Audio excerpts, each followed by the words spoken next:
कहा जाता है कि भगवान हर जगह पर है, तो वो किस स्वरूप और रूप में है? क्या है उनका अस्तित्व? क्या हमारे प्राचीन काल के ऋषियों ने उनके अस्तित्व को बहुत पहले ही जान लिया था? क्या परमात्मा का निवास स्थान परमाणु ही तो नहीं, या फिर परमाणु ही तो परमात्मा तो नहीं? आज के एपिसोड में हम इसी रहस्य से पर्दा उठाएंगे और ये भी जानेंगे कि भगवान ब्रह्म है या फिर ब्रह्म है, ब्रह्म है या फिर ब्रह्म है।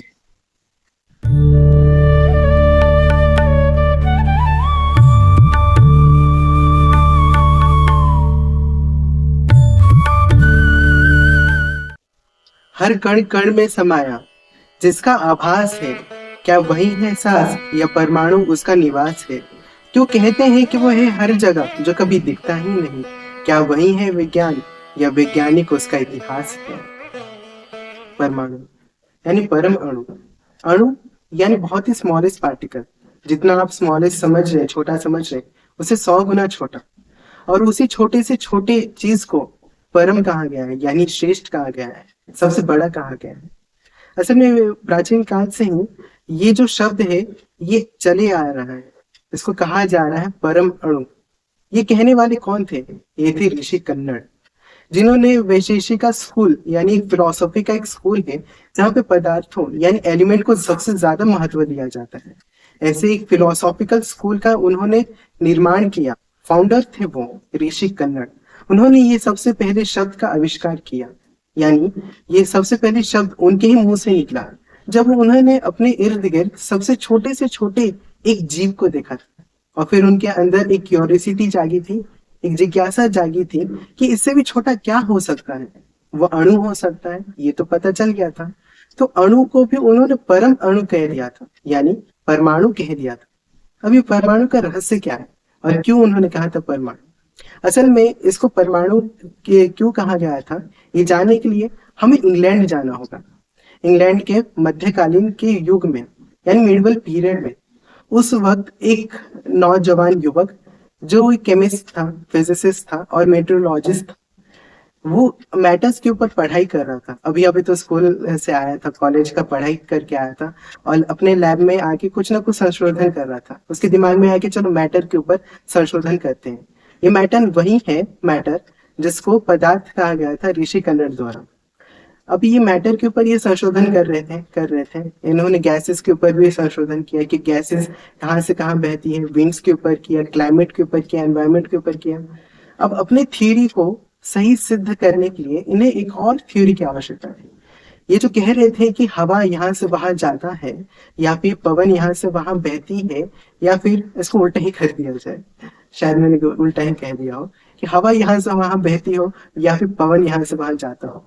असल में ये उल्टा मैंने क्यों कहा, क्योंकि उल्टा उस वक्त सोचा गया था कि ना हवा जो है ये एक फोर्स की तरह है, एक ऐसा सुपर नेचुरल पावर है जो बह रहा है, जो हमेशा से था, पहले भी और अभी भी है। बहरहाल ऐसा थिंकिंग नहीं था असल में, ट्रूथ में। उन्होंने सोचा इस नौजवान युवक ने कि इसके अंदर भी कुछ ना कुछ होगा जो इसको सपोर्ट कर रहा है या फिर अल्टीमेटली कलेक्टिव वे में बह रही है। तो उसको ये सिद्ध करने के लिए उसने फिर सोचा कि ये जो स्मॉलेस्ट टू स्मॉलेस्ट थिंग है, यहाँ पे पार्टिकल है, इसको मैं एटम नाम दूंगा। अब इन्होंने एटम के ऊपर और संशोधन किया तो पता चला कि ये जो सोच रहे थे वो असल रूप में है ही, जिसको इन्होंने एटम का नाम तो दे दिया, भले ही देख नहीं पाए होंगे या फिर उतना उन्होंने संशोधन किया नहीं होगा, बाकी के वैज्ञानिकों के लिए कुछ हिस्सा छोड़ भी दिया था, क्योंकि ये तो अल्टीमेटली फाउंडर थे। असल में ये युवक का नाम था जॉन डैल्टन। इन्होंने कहा था कि जो भी मैटर है इस पूरी दुनिया में, पदार्थ है जो भी इस दुनिया में, चाहे वो द्रव्य हो, तरल हो या फिर वायु हो, उसका स्मॉलेस्ट टू स्मॉलेस्ट यानी सबसे छोटा से छोटा चीज भी क्या होगा, वो है एटम। अभी इस एटम के ऊपर उन्होंने सिद्धांत लगाया और बताया कि एक पॉजिटिव एनर्जी इसका एक केंद्र है, जिसको इन्होंने प्रोटॉन का नाम दिया। और बाद में इन्होंने ये भी बताया कि इसके इर्द गिर्द कोई ना कोई पार्टिकल घूमता है। बहरहाल ये पता नहीं लगा पाए कि वो नेगेटिव पार्टिकल है क्या। वो आगे के रिसर्चर्स ने पता लगाया, वैज्ञानिकों ने पता लगाया और उन्हें पता चला वो इलेक्ट्रॉन थे। ये बाकी की दुनिया बहुत खुश थी। जॉन डैल्टन जाके हर जगह पे बोल रहे थे कि देखो मैंने एटम का आविष्कार किया। दुनिया भी ये सारी चीजें जान के चौंक गई थी, wow something is new there. But जब ये खबर हिंदुस्तान तक आया तो हिंदुस्तान मुस्कुरा बैठा, उसने मुस्कुराया, क्योंकि हिंदुस्तान को पता था कि जिस चीज का संशोधन अभी हुआ है, जिस चीज के बारे में जॉन डैल्टन अभी बता रहे हैं, वो तो हजारों साल पहले ऋषि कन्नड़ कह के गए थे कि सबसे स्मॉलेस्ट टू स्मॉलेस्ट थिंग जो है वो है परमाणु, यानी अणु, जिसको उन्होंने परम कहा।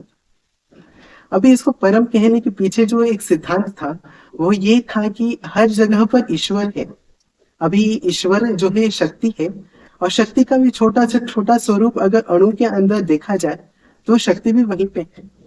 थोड़ा कठिन है ना समझ में, चलिए थोड़ा और विस्तार तरीके से मैं समझाता हूँ।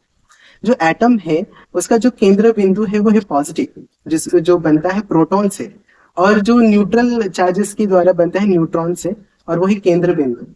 उसके इर्द गिर्द घूमता है इलेक्ट्रॉन जो है नेगेटिव चार्जेस से, और ये सारी चीजें मिलके बनता है एक एटॉमिक सिस्टम। जब ऐसे बहुत सारे एटम मिल जाते हैं तो जाके बनता है एक मैटर, और जब बहुत सारे मैटर्स के अलग अलग सिस्टम्स आगे जुड़ जाते हैं तो कोई ना कोई एक ऑब्जेक्ट बन जाता है, और उसी ऑब्जेक्ट को हम देख पाते हैं। शायद इसलिए हम इस अणु को नहीं देख पाते हैं, बट अल्टीमेटली जो मेन चीज है जो फंक्शन कर रहा है वो तो ये एटम ही है। अगर बायोलॉजिकल वे में देखा जाए तो हमारे शरीर का जो भी अंग है उसका स्मॉलेस्ट टू स्मॉलेस्ट चीज होगा सेल। शायद आपको तो पता ही होगा ये सेल क्या है। ये बैटरी वाला सेल नहीं है, ये बायोलॉजी वाला सेल है। यानी हमारे शरीर में भी एक अणु है, यानी स्मॉलेस्ट चीज है, जिसके अंदर बायोकेमिकल से रिलेटेड जो भी केमिकल प्रोसेसेस है, मेटाबॉलिज्म है, वो सारी चीजें होती हैं, जिसके अंदर हमारा डीएनए छुपा रहता है। ये डीएनए नाम से तो जरूर अवगत होंगे, बहुत बार सुना होगा कि डीएनए फिंगरप्रिंटिंग हमारे डीएनए में है, ये हमारे डीएनए में, तो वो हमारे डीएनए में। हमारे डीएनए क्या है? असल में ये डीएनए जो है वो हमारे सेल में है, यानी यही है स्मॉलेस्ट टू स्मॉलेस्ट थिंग। वैसे ही जो नॉन लिविंग थिंग में भी है वो है अणु। बहरहाल इसको अगर पॉलिटिकल वे में भी समझा जाए तो अगर मैं पूछूं कि अगर पंचायत न रहे तो देश की सत्ता क्या चल पाएगी? बहरहाल शायद मुश्किल होगा, क्योंकि जो सेंट्रल लेवल पे होता है पार्लियामेंट में, जो भी डेमोक्रेसी का सिस्टम है, वही स्टेट लेवल पे होता है, वही डिस्ट्रिक्ट लेवल पे होता है, और वही विलेज लेवल के पंचायत में भी होता है। इसको पॉलिटिकल वे में डिसेंट्रलाइजेशन कहते हैं। यही डिसेंट्रलाइजेशन अगर रहा तो ही तो पूरा का पूरा देश का जो भी है अर्थव्यवस्था से लेके पॉलिटिकल व्यवस्था से लेके रक्षा से रिलेटेड जो भी है व्यवस्था, ये सारी चीजें नियंत्रण में रहती है और चल पाती है। इसलिए तो लोगों को बोलने के लिए आजादी है यहाँ पे। अगर ये नहीं रहता तो लोगों को बोलने के लिए आजादी नहीं रहती, और तानाशाही रहता और राजसत्ता रहता। बहरहाल यही जो डिसेंट्रलाइजेशन का प्रिंसिपल है ना, वही फिजिक्स में भी लागू होता है। और ये जो फिजिक्स में लागू होता है ना, तो बहुत पहले सनातन में बता दिया गया है ऋषि कन्नड़ द्वारा कि ये जो सिस्टम है ये सिर्फ इंसानों द्वारा रूल्स और रेगुलेशन बनाए गए यूं ही अकस्मात चीज नहीं है। यानी मनुष्य कभी सुबह सुबह उठा और उसने सोचा चलो मैं ये सिस्टम बनाता हूँ उसने सोच तो लिया होगा कि ये सिस्टम बनाना चाहिए। बहरहाल निसर्ग ने, यानी इस प्रकृति ने बहुत पहले ये सिस्टम बना दिया था। अगर हम सौर मंडल की ओर से देखें तो सूर्य के इर्द गिर्द अलग अलग प्लैनेट्स घूमते हैं, और प्लैनेट्स के अंदर बहुत सारे जीव रहते हैं। बहरहाल हमारे सौर मंडल में से पृथ्वी पे ही रहते हैं अब तक की शोध के मुताबिक। वैसे ही एटम के अंदर भी वही चीज है, कोई एक केंद्र बिंदु है जो है पॉजिटिव, और उसके इर्द गिर्द घूमता है नकारात्मक शक्ति। अगर फिलोसॉफिकल वे में देखे जाए तो अगर जहाँ पे पॉजिटिविटी है उसके इर्द गिर्द हमेशा नेगेटिविटी रहेगी। ये तो हमारे ऊपर है कि हम नेगेटिविटी को अपनाते हैं या फिर हम पॉजिटिव ही रहते हैं जैसे एटम करता है, क्योंकि इलेक्ट्रॉन्स कभी भी प्रोटॉन से जाके टकराते नहीं है, वो सिर्फ इर्द गिर्द घूमते हैं। अगर वो जब टकरा जाए तो क्या होगा? एटॉमिक ब्लास्ट, जो हिरोशिमा और नागासाकी में हुआ था। बहुत बर्बाद हुई थी ना, बहुत जनों की जाने गई थी ना, अब तक वो घाव मन पर है। बहरहाल अगर वैसे ही हम अपने जीवन में कर रहे कि नकारात्मक चीजों से हम टकरा जाए और हमारी सकारात्मकता उसमें क्षीण हो जाए तो हम वैसे ही तबाह हो जाए।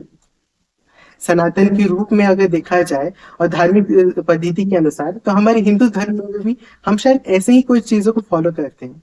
आप जब भी मंदिर में जाते हैं या फिर कहीं पे भी धर्म तीर्थ स्थलों पे आप जाते हैं तो जो एक मूर्ति रहती है या फिर मंदिर रहता है उसके आसपास आप प्रदक्षिणा करते हैं। असल में ये सांस्कृतिक तौर पे और वैदिक कल्चर के अनुसार बहुत प्रकार की प्रदक्षिणाएं होती है। भू प्रदक्षिणाएं, जीव प्रदक्षिणाएं, मन प्रदक्षिणाएं, और बहुत सारी प्रदक्षिणा। प्रदक्षिणा करना यानी इर्द गिर्द घूमना। ये सिर्फ घूमना, वो वाला घूमना नहीं जो हम सुबह सुबह बाइक निकालते हैं और शुरू करते हैं और निकल पड़ते हैं सड़कों पर। ये वो वाली प्रदक्षिणा नहीं है, ये वो वाला घूमना नहीं है। ये प्रदक्षिणा का अर्थ ये समझाने के लिए ऋषियों ने लाया था कि देखो कि मुख्य केंद्र में जो है वो है पॉजिटिविटी, और अगर हम हैं नेगेटिव तो हमें उसके इर्द गिर्द घूमना होगा ताकि हमारी धीरे धीरे शक्तियां क्षीण हो जाए। असल में एटम की सिद्धांत में भी एक साइंटिस्ट थे जिन्होंने यही सिद्धांत लगाया था। बहरहाल वो मशहूर नहीं हुए, जरूर जाके पता लगाइएगा कि ये कौन से वैज्ञानिक थे जिन्होंने ये सिद्धांत लगाया था कि इलेक्ट्रॉन धीरे धीरे एनर्जी खोते जा रहा है और प्रोटॉन में एक दिन जाके विलय हो जाएगा। बहरहाल सनातन के सिद्धांत में भी यही प्रदक्षिणा इसलिए लाई गई थी ताकि ये हम समझ पाए कि एटम में क्या हो रहा है। असल में एटम का जो भी है सिद्धांत वही तो हम अपना रहे हैं, क्योंकि पूरे के पूरे ब्रह्मांड में भी यही सिस्टम चल रहा है। और हम इस सिस्टम को जॉन डेल्टन द्वारा तो बहुत बाद में पूरी दुनिया ने जाना, हिंदुस्तान ने ऋषि कन्नड़ द्वारा जान लिया। वैशेषिका के सिद्धांत में अलग अलग पदार्थ हैं जिसमें केवल एक परमाणु ही नहीं है, जल, वायु और भी अन्य प्रकार की चीजें हैं। कुल मिला के 9 चीजें हैं, पदार्थ हैं, जिससे पूरा पूरा ब्रह्मांड बना हुआ है। ऋषि कन्नड़ ने परम अणु को यानी परमाणु को परम अणु इसलिए कहा था क्योंकि इस अणु के अंदर ऐसी ऊर्जा है जिसके कारण पूरा का पूरा सिस्टम चल रहा है। उसलिए ये अणु केवल एक मामूली अणु नहीं हुआ, एक स्मॉलेस्ट टू स्मॉलेस्ट थिंग क्योंकि मामूली नहीं हो रहा, क्योंकि इसके अंदर है एनर्जी और उस एनर्जी के कारण पूरा का पूरा चीज चल रहा है। अगर उदाहरण के तौर पे ही अगर बता दिया जाए कि बहुत बड़ा कोई डिवाइस है, तो वो डिवाइस से भी ज्यादा महत्वपूर्ण चीज क्या रही, उसके अंदर का लगा हुआ एक बैटरी जिसके अंदर वो एनर्जी है। अगर वो बैटरी ही निकाल दी जाए तो उस मशीन का कोई उपयोग रहेगा नहीं ना। वैसे ही एटम है, उसके अंदर एनर्जीज है। अब बहरहाल ये एनर्जी क्या थी ये ऋषि कन्नड़ उतना नहीं पता लगा पाया। हमें ये जरूर समझना होगा कि उस वक्त टेक्नोलॉजी इतनी ज्यादा नहीं थी, पर उस वक्त ऋषियों का जो सोच था वह वैज्ञानिकों से भी ज्यादा बड़ा सोच था। विज्ञान उनके अंदर समाहित था, बस उजागर करने की पद्धति अलग थी उनकी, और उसी पद्धति को उन्होंने सनातन या फिर धर्म कह दिया और हम समझ बैठे कुछ और ही।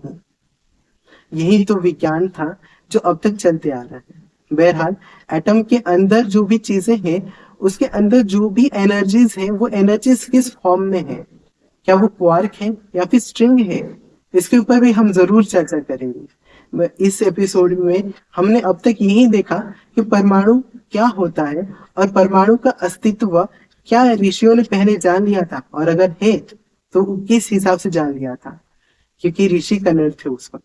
और हमने ये भी देखा कि एटम का सिद्धांत जो बाद में मध्य युगीन में आया उसमें क्या क्या उन्होंने सोच लिया था, और ये सनातन से कितना मेल खाता है, क्योंकि सनातन भी एटम के ही सिद्धांत पे चल रहा है और बहुत सारे रिचुअल्स या फिर पद्धति इसी के आधारित है। जैसे कि उदाहरण के तौर पे हमने प्रदक्षिणा देखा।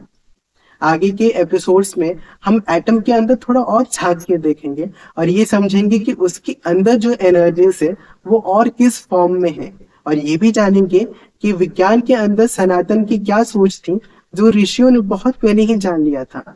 और जिस ऋषियों ने इन चीजों को जाना था उन्होंने वैज्ञानिक तौर पे उस वक्त क्या सोचा भी था या फिर नहीं भी सोचा था, और सनातन के अंदर विज्ञान है तो वो और किस किस थ्योरीज में लागू होती है।